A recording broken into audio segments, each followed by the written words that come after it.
Harry Potter 6. Harry Potter y el misterio del príncipe mestizo. Se nota que es el mismo compositor que en la quinta película. Hay varios temas que reusa, como por ejemplo el tema de los sortilegios Weasley, cuando están en la tienda de los gemelos Weasley. Step up, we've got fainting fancies, nosebleed nougat, and just in time for school, puking pastels. Otro tema que reusa es lo que yo pensé que era el tema del ejército de Dumbledore, pero obviamente no lo debe ser, porque lo usan en esta película también. Lo usan en el partido de Quidditch, entonces, no sé, un tema de los estudiantes, no lo sé.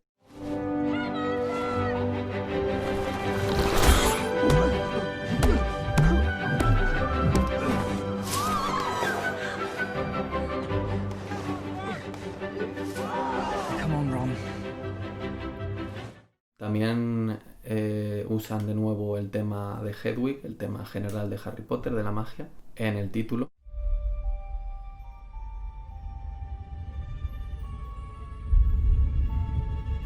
Pero al igual que en la quinta, lo usan al menos una vez más, y yo creo que alguna vez más, pero una vez característica, al igual que en la quinta película, lo usan en el tren de viaje a Hogwarts.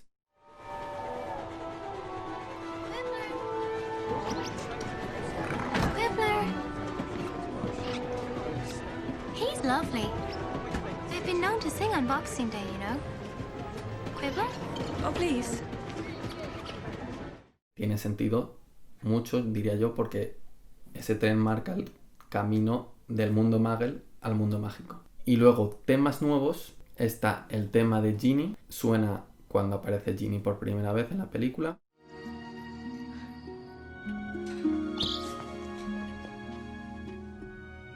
Hedwig. Suena también cuando Ginny va detrás de Harry en la madriguera cuando los mortífagos atacan.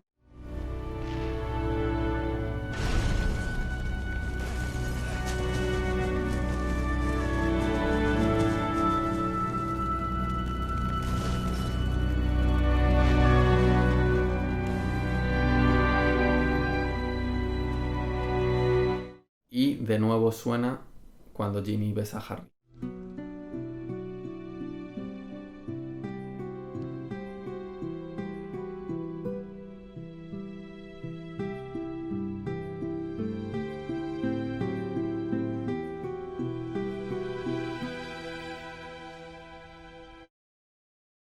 Otro tema nuevo, que probablemente sea el mejor, es el que al principio yo había relacionado con el tema pérdida, porque aparece al principio de la película cuando están recordando la muerte de Sirius, que aparece Dumbledore al lado de Harry.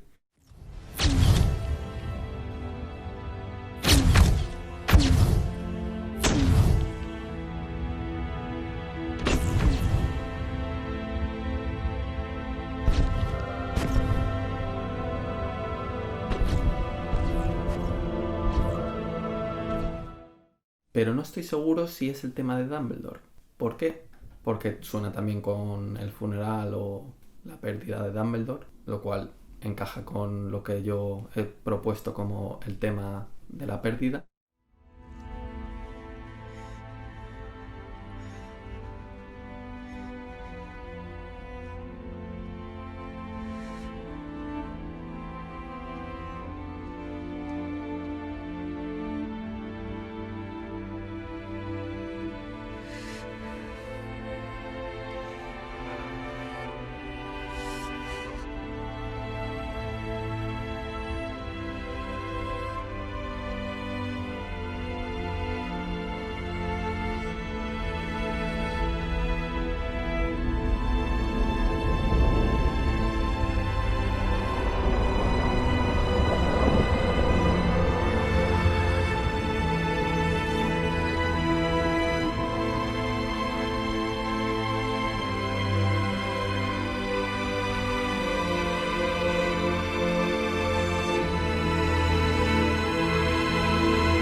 Pero también me parece que medio suena, no sé si en modo mayor en vez de menor, eso ya maestro lo sabrás tú mejor. Pero creo que suena cuando Dumbledore combate los Inferi.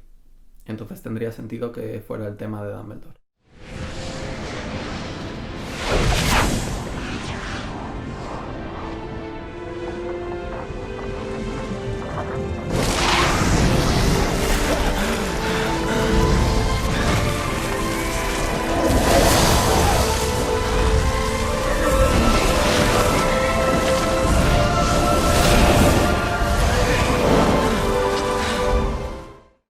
En cuanto a la música, bastante bien. O sea, en la línea de la quinta, yo apruebo totalmente a este compositor. Totalmente se salva de la quema. Sí que es verdad que en la séptima ya no va a ser él y ya veremos, porque no se van a reutilizar temas y en general da mucha pena todo esto de la saga de Harry Potter que hayan ido cambiando tanto de compositor porque se pierde continuidad en la música.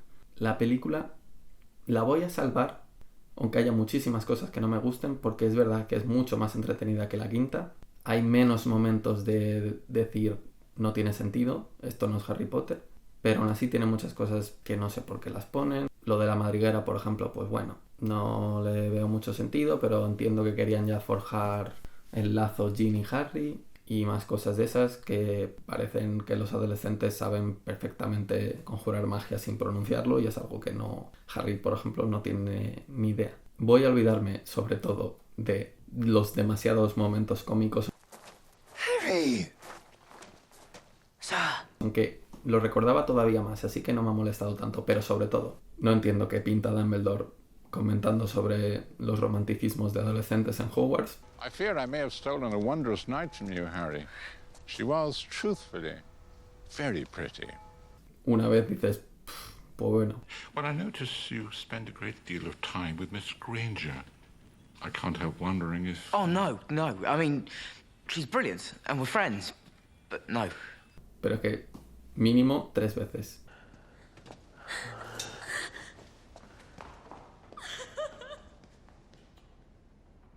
Oh, to be young and to feel love's keen sting. Pero bueno, hay que tener en cuenta que una adaptación es difícil de hacer y eso es una adaptación, no es que sea el libro en sí, porque si no duraría 8 horas a lo mejor. Así que, sintiéndolo mucho, voy a salvarla de la quema, tanto la película como la música. La película con un 5 raspado, la música ya con un notable, entonces en lo general, obviamente, se salva de la quema.